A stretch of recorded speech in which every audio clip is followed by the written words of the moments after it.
আজকে স্বাধীনতা দিবস উপলক্ষে দেখো আমাদের প্রজন্ম তো আমরা স্বাধীনতা আন্দোলনে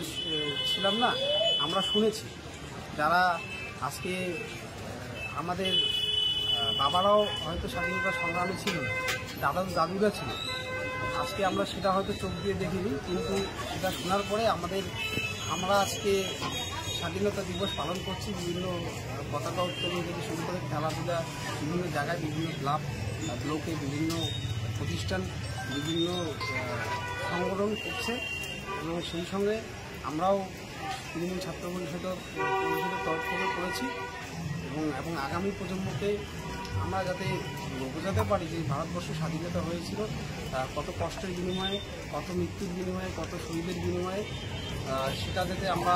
আমাদের সময় আমরা পালন করছি এবং ভবিষ্যৎ প্রজন্ম যাতে পালন করে, সেই জন্য সেই সিস্টেমটাকে আমরা ধরে রাখার জন্য যা করার আমরা করে নিয়ে করছি এবং সেটা কর্মসূচি কন্টিনিউ আমরা চলবে আমাদের যতদিন বেঁচে আছে এবং আমাদের ভবিষ্যৎ প্রজন্ম তা করবে, সেটাতে আমরা চেষ্টা করব।